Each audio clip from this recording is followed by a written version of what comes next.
So just to review from yesterday, we've got this problem compared with this problem. Okay, what is the key difference? What makes the difference in how you handle both of those? Greg. For one, you can replace it with this like square. The variable. One you can distribute, one you can't. Okay. From then you can simplify it.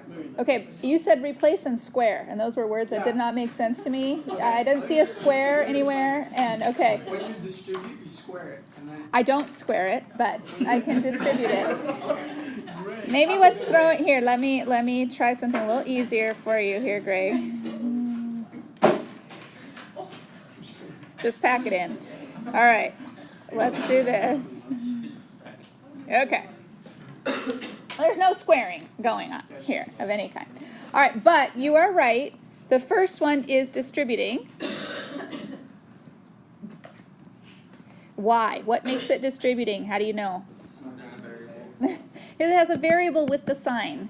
Okay, you only distributing is only appropriate when sign has that variable. So what is appropriate for the second one? The cheer, right? Okay. All right, so the cheer is going to be what's appropriate for that one.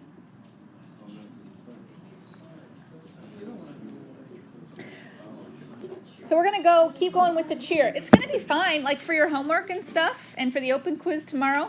It's all cheer. You're not even going to have to think about it. But on Friday, when you're taking the test, now it's going to be everything all jumbled together from before spring break and now. So you got to know the difference. When do I use the cheer? When do I do the distributing? Yeah. Does our test have like the original unit circle? The final does. Oh, okay, not the test. Okay, we did our unit circle test. Yeah, we did our unit. I mean, this does have unit circle because we're using unit circle right now. Okay? All right.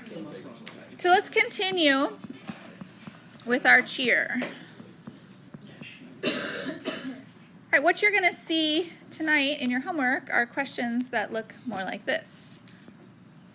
Cosine of x plus y, which you've seen before. Cosine of x minus y, which you've also seen before. And then let's subtract the two of those. Okay? So this is two cheers in one. You're going to have to do a cheer chant for the first part and a cheer chant for the second part, and then see what we end up with when we're finished with that. All right, so we'll chant it out the first time. We've got cosine, cosine, sine, sine, sine. So that is coming from this first one. Those four parts are all coming from that one single cosine there. And we're going to fill in our x and our y, and our x and our y. And I'd say maybe a bracket or a parenthesis or something to show that that's all kind of one group. Then minus. And then what we've got coming the second part, maybe a bracket or a parenthesis, whatever you want. That's going to be the second half of the second part of the cheer. So we're going to do it again. So cosine, cosine, sine, sine, sine. This one changes to a plus because it's originally a subtraction. And we can fill in the variables for that. X, y, x, y. And so that's coming from that. So do you see how we did the cheer twice and we produced two different sort of sections, two different chunks? All right, what I need to do next is deal with the minus in the middle, the very center. What do I do with that? That does get distributed. And so it's going to get distributed not like this. That's too much distributing. Okay, not to both the cosine x and the cosine y, just once to both of them because they are multiplication.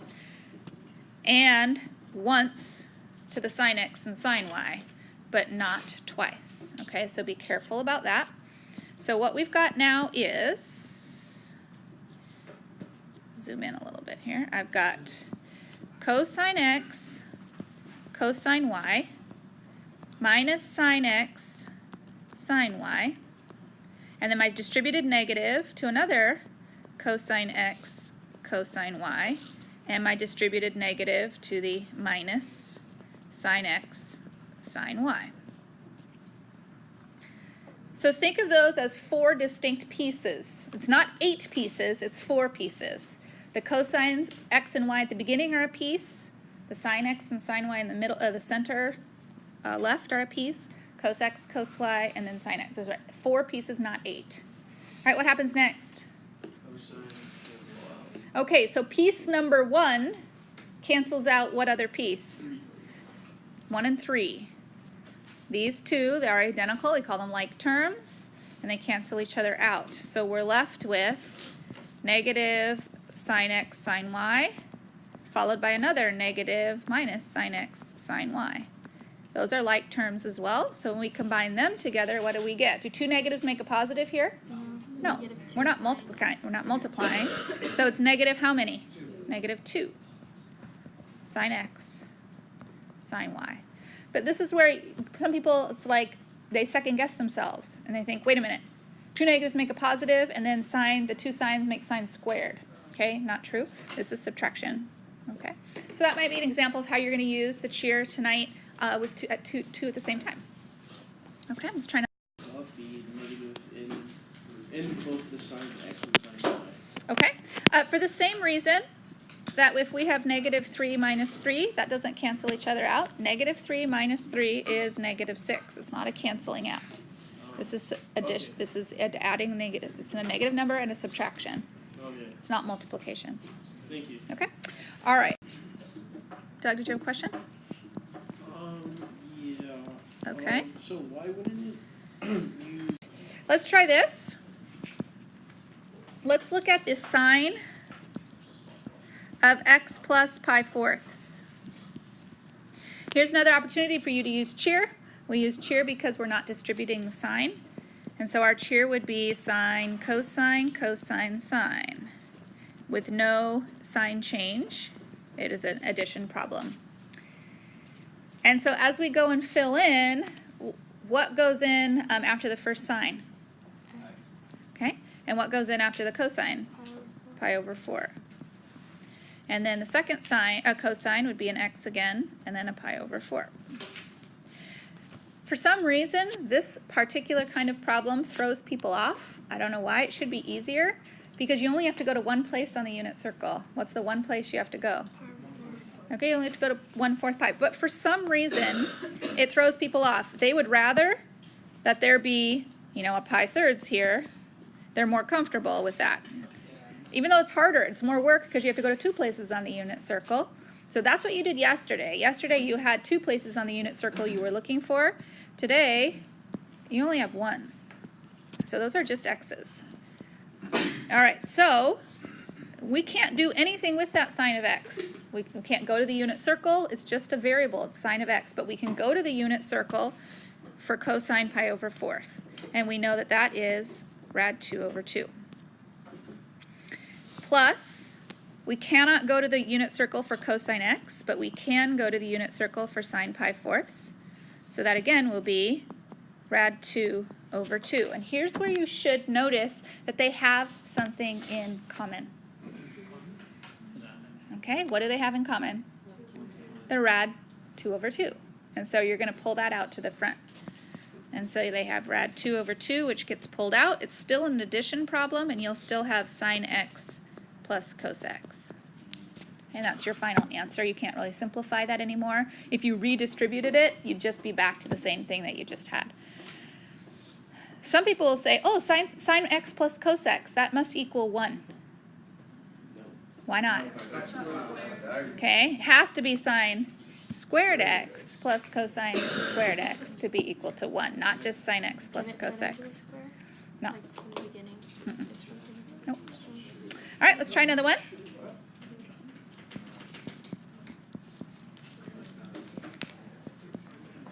All right, how about cosine of x minus pi over 2? Here's another chance for you to use your cheer. So here we're going to have cosine, cosine, sine, sine, sine. So we take the chance to switch this from a negative to a positive. When you fill in, it's always with positive things. Sometimes people are tempted, they see the subtraction and they think they have to fill in with a negative number. You never have to do that. You always fill in with positive values. You worry about the negative in the middle. Don't worry about it with what you're plugging in. So again, we are only going to one place on the unit circle. And we happen to be going to pi over 2. Where is that? 0. Okay, pi over 2, straight north. And what are the coordinate values right there? 0 and 1. Okay, 0 and 1 are the coordinate values. So when we come back here, we're only filling in for that for the pi over 2 positions. We don't fill in anything for the x's. So I'll have cosine of x times the cosine of pi halves, which happens to be 0, plus sine of x times the sine of pi halves, sine of x, which happens to be 1. And we know that 0 times anything is, and 1 times anything is, no, 1 times anything is not 1. 1 times anything is itself. And so the answer is sine x. And that's it.